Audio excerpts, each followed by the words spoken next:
Today's Bible passage is taken from 2 Kings chapter 2, verses 1 to 12. And the topic is faithful servant of God. Now, this story is about Elijah. God had revealed to him, and I believe to others too, that God was going to take him away from this earth, right? So Elijah then decides to go and visit the different schools of prophets, something like what we have today, estates, right? In those days, they didn't have like very academic estates. They had school of prophets. Basically, there was an older prophet, very respected one, and the younger men who wanted to serve God would come around this old man, who would then be something like their discipler. He would disciple these people. That's why Jesus had his 12 disciples. There were these schools of prophets. Now, in this short passage of scripture, you will see that Elijah himself was from the school of prophets in Gilgal. And then, just as he knew he was going to be taken away, he wanted to say bye-bye to the other prophets, the other students in the school of prophets. So he went to visit the others. He went to the other school, which was in Bethel, in verse 2. And then in verse 4, he went to another school that was at Jericho. They're all like, not too far from one another. So he was going to say bye-bye to everyone.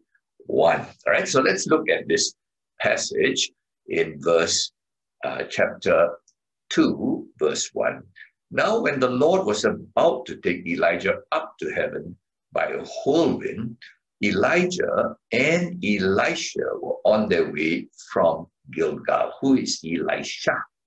Elisha is his disciple, the one that he was discipling. Right? So he had many disciples, but it looks like Elisha was his favorite. Okay, the one who was very diligent, very loyal to him. Verse 2, and Elijah said to Elisha, "You stay here, for the Lord has sent me as far as Bethel." But Elijah said, "As the Lord lives, and as you yourself live, I will not leave you."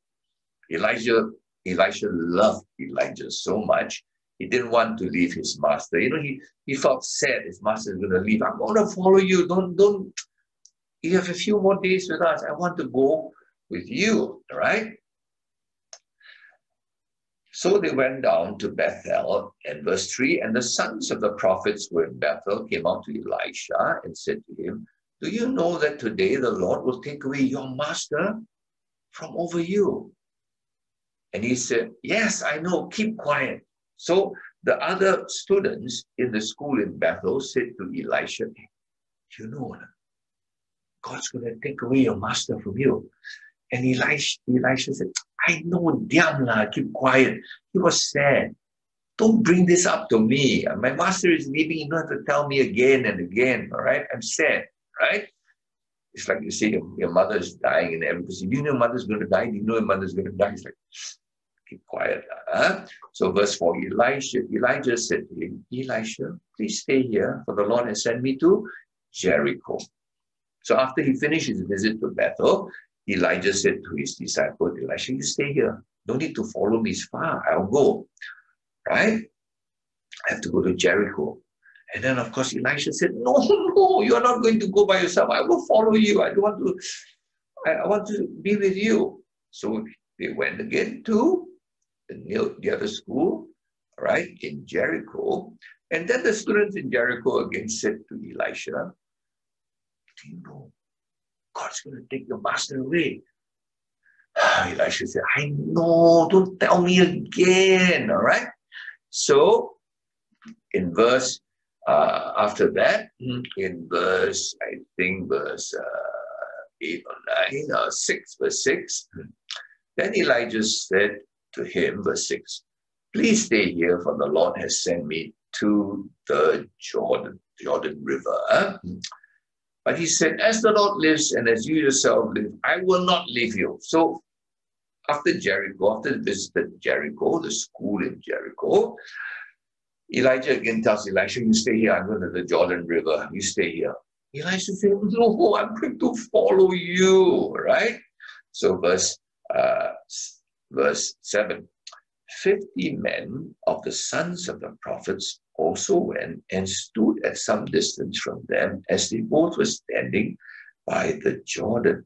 So it looks like some men from the school at Jericho also accompanied them to the Jordan River. 50 students, right, from this school in Jericho accompanied them, and they went watching what would God do to Elijah. They knew God was going to take him. How's God going to take him? Kill him with lightning?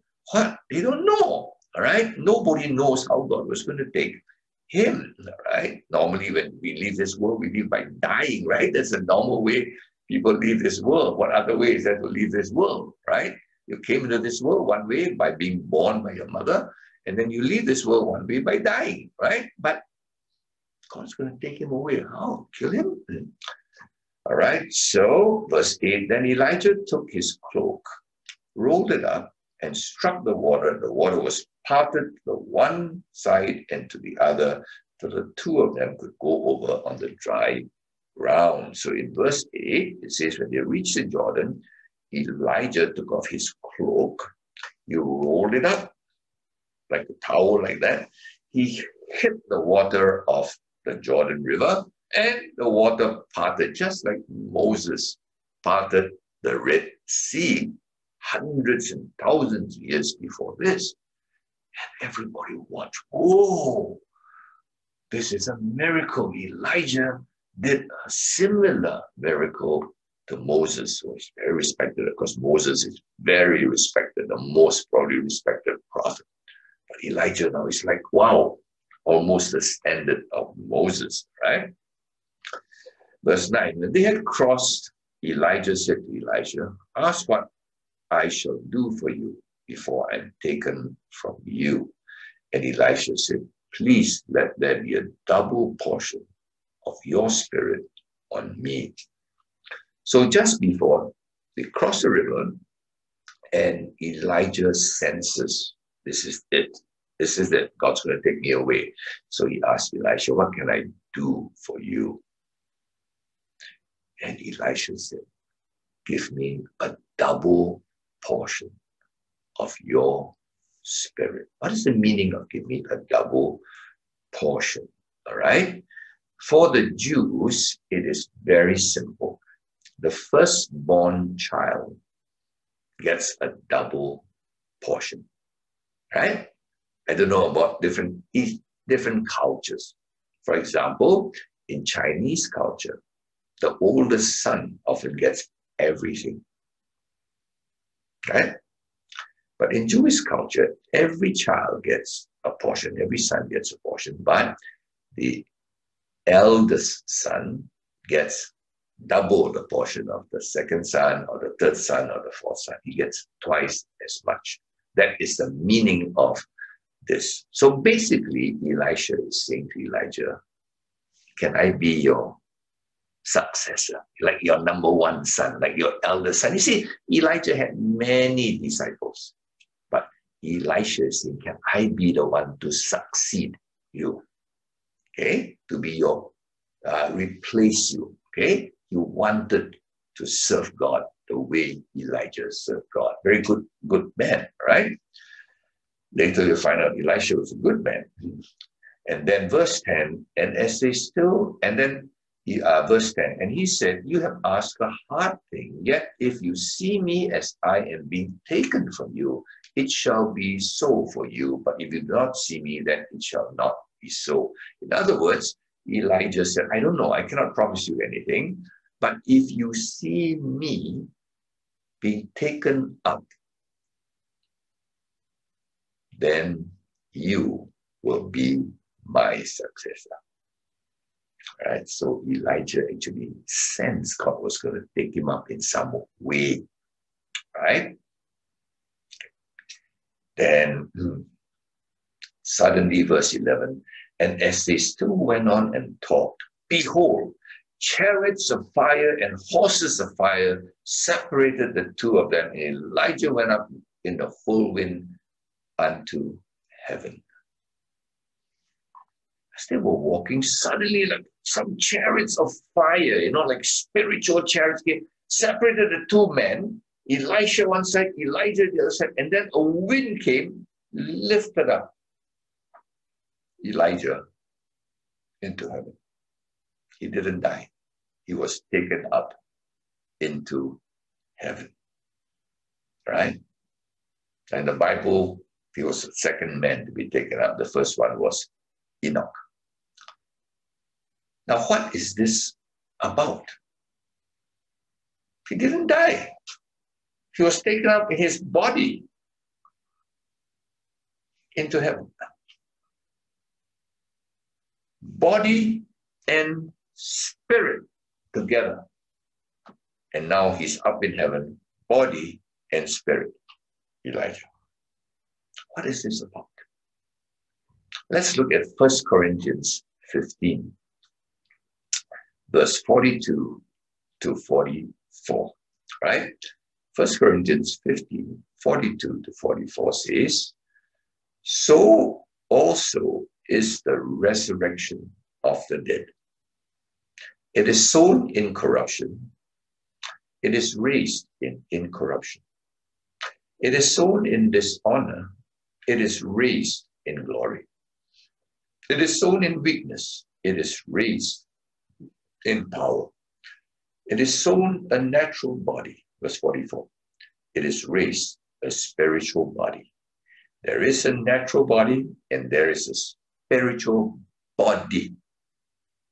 So these few verses here, from 42 to 44, 1 Corinthians 15 tells us, we have now a physical body. It's weak. It gets sick, it gets coronavirus, it gets old, you get tired.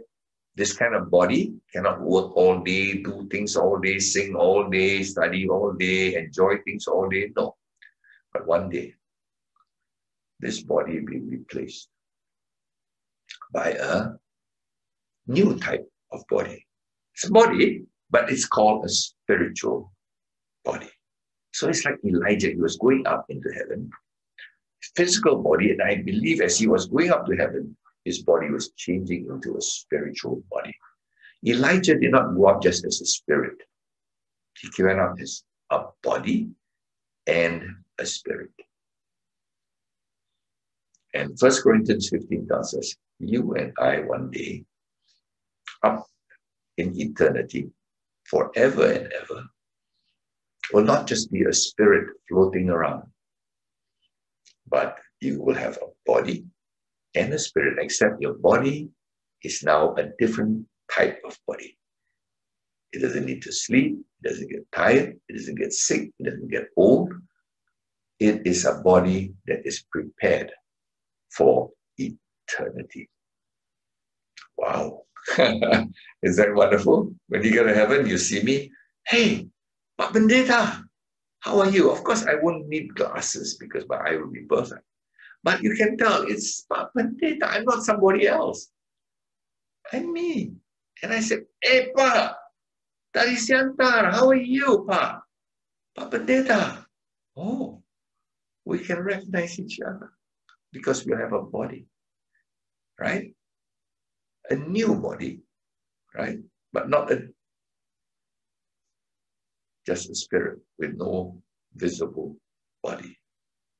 In Revelation 21, verse 1, where are we going with this new spirit, a new body? Revelation 21, verse 1. Last book of the Bible, huh?